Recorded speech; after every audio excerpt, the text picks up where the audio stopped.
I've been looking forward to the Razor Crest LEGO set since it was announced all of those months ago. It's been a long wait, but I finally have it in hand. In this video, I'm going to take a look at the set and let you know what I think.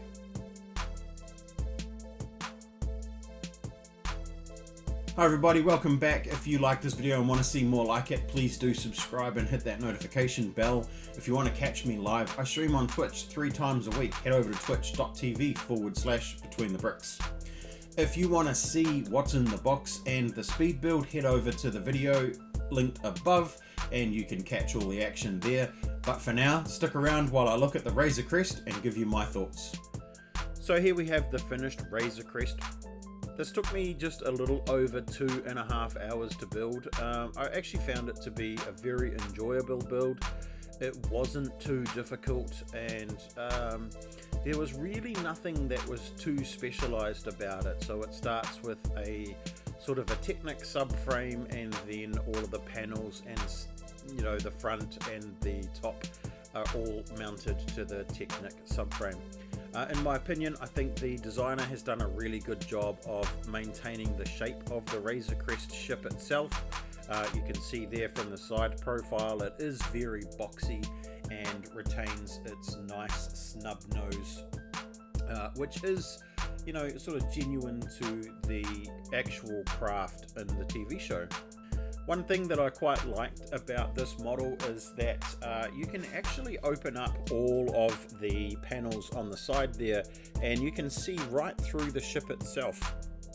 Now, I found at first this was a bit odd. I'm not sure whether some of this was meant to be play feature and some of it wasn't, but at the end of the day you can open the ship right up and you can see right through. So there's really not a lot going on in the inside. We have a couple of stickers in the panels down over here underneath the cockpit, and what could be essentially a bed, I think, for one of the minifigures. You can see that there's not a lot holding it up. It's just this Technic structure here, and on the other side you have 3 clips here which you can use to hold the flick fire missiles, which is pretty cool. So another feature that I really like is these 2 blocks here that are representing minifigures in carbonite, or bounty in carbonite. We'll take a closer look at those when we have a look at the minifigures themselves, but they just slip straight into the side of the ship and they hold in place quite nicely when the side of the ship is closed like that. One of the things that I do really love about the set is the engine pods. I think they did a fantastic job of capturing the shape of those. Unfortunately, they do have 2 large stickers that wrap right around the cylinder piece, basically from side to side. There are some other stickers used in the set. You can see them here on the side, and they are the same on both sides of the set. You know, if you really don't like them, you don't have to put them on. I don't think that it would take away too much from the model itself. The canopy is a new piece in trans clear. Thankfully, these are all prints, so no need to try and wrap stickers around that curved canopy part. The cockpit itself is pretty basic.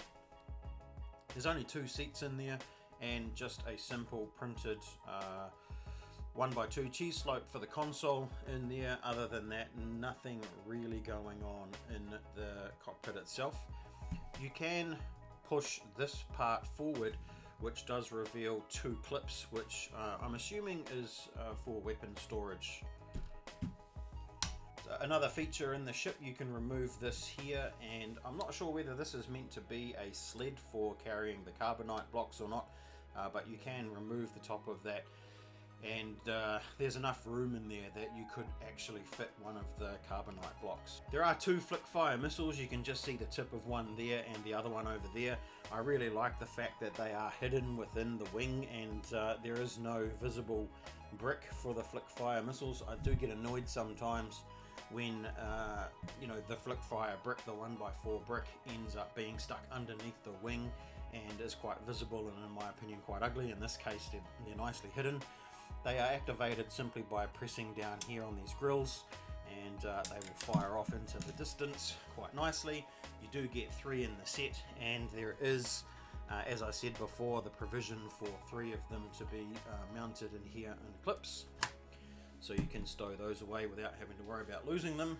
So if we take a look at the minifigures, we get Baby Yoda, which utilizes the baby minifigure body and a custom molded head. Now the ears on here are rubbery, or the head is rubbery, so you don't have to worry about the ears breaking off or stabbing you in the eye. We get the Mandalorian, which has some really nice prints on the torso and the legs. We get the IG-8, who has a very nice 1x1 printed cylinder. We get a minifigure of a Grief Karga, who has a very nicely printed torso, no printing on the legs. And we get a speeder bike Scout Trooper.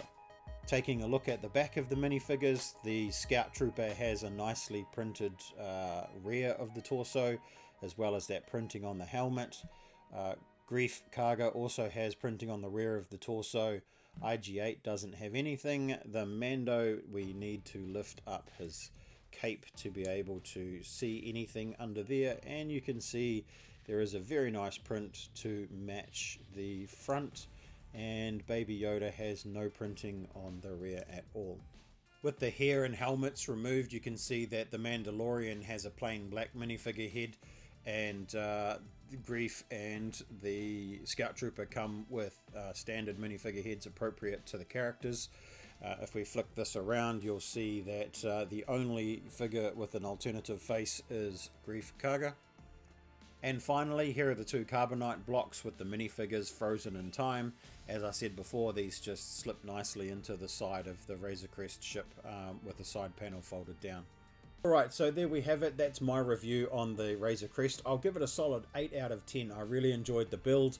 I did like the fact that it was relatively easy and straightforward, and I think that they have captured the essence of the ship quite nicely. The only reason I mark it down a couple of points is because there's nothing super exciting as far as new parts go, apart from that cockpit piece. And I really am a little bit aggrieved that they didn't put in a Cara Dune figure. I think that would have been the perfect point to add Cara Dune into the Mandalorian theme, and that really could have sort of led towards some really cool Mandalorian mocks. So let me know what you guys think about it in the comments below. Thank you so much for watching. If you like this video, don't forget to subscribe, give it a thumbs up. If you want to catch me live, head on over to twitch.tv/betweenthebricks. Until next time, please be safe, take care, keep building, and we'll catch you on the next one.